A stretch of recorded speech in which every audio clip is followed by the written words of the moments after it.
I had to stop 5 times crossing the Skyway to your office. He said, you know, this last month it got to be less and now it's completely gone. Don, back you go to the vascular lab. And now you see on the right, the repeat pulse volume was absolutely double. We now had suddenly rock solid, irrefutable, absolute scientific data that food and food alone could absolutely reverse vascular disease. And somebody's going to say, well, wait a minute. What about the statin drugs? Well, wait a minute. This study was in 1986, before statins came on board. Here's another. This is a 78-year-old retired high school chemistry teacher. And in his retirement, he and his wife loved to enter square dance contests. But he noticed that it was during the fast square dance that he would always get bilateral calf pain. Well, he saw the vascular surgeons who got the images you see here, and he was not very excited about the big operation that he proposed to help correct this. And so when he came to see us, he said, Dr. Esselstyn, how long, if I use your method, will it take me to get rid of this calf pain? So I looked at him with great wisdom in my face and said, probably about 10 months. 3 months later, I got a phone call from him. Dr. Esselstyn, you do not speak the truth. The pain is gone.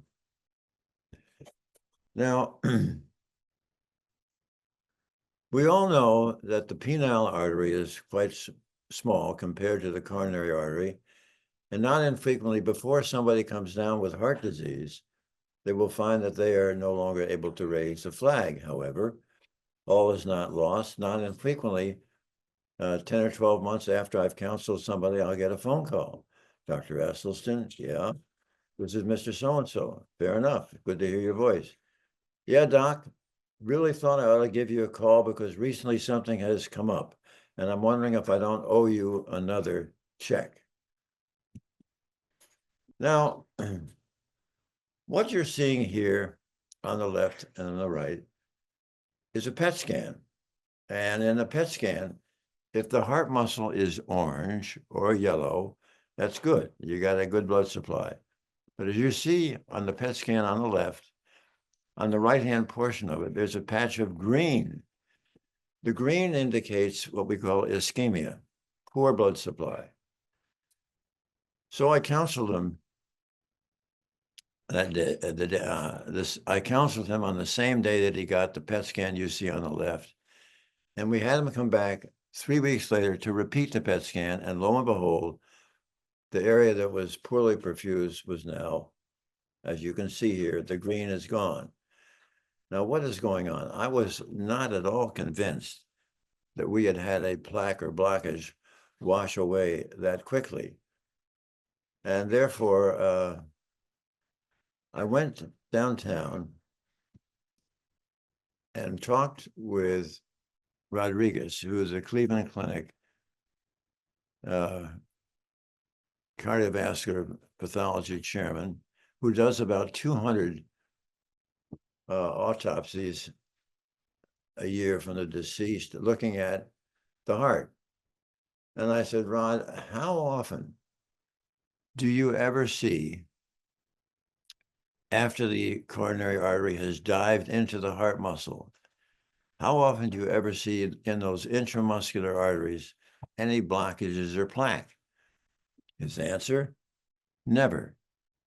So now I knew what was going on. As you can see from this slide, you can see the 3 major coronary arteries on the surface of the heart. They're the ones that get all the publicity with stents and bypasses.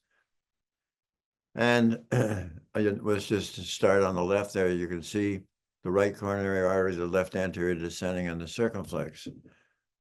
And then look what they do. They all dive into the heart muscle. You see these thousands and thousands of interconnecting vessels. Now, what seems to be happening,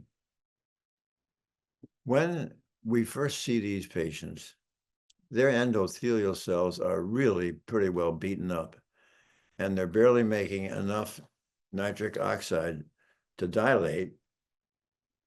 And additionally, of importance, when your endothelial cells are so beaten up, they're your enemy, and they're making two molecules, endothelin and thromboxane, which are vasoconstrictive. So think about it.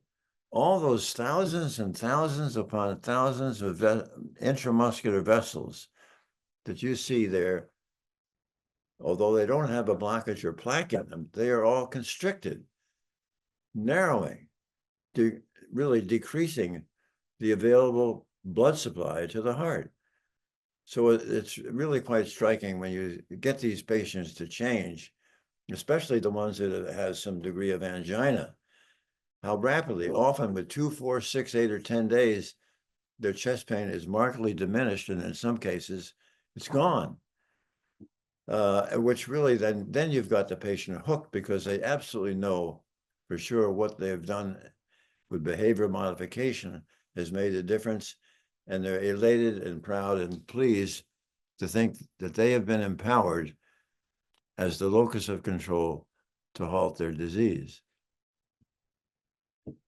So let's summarize mechanisms of saying disease reversal. You see reversal on an angiogram, on a stress test. We saw the PET scan reversal. Same thing happens with carotid ultrasound. Pulse volume of the leg showed that reversal. And the 3 symptoms of angina, claudication, and erectile dysfunction can be reversed.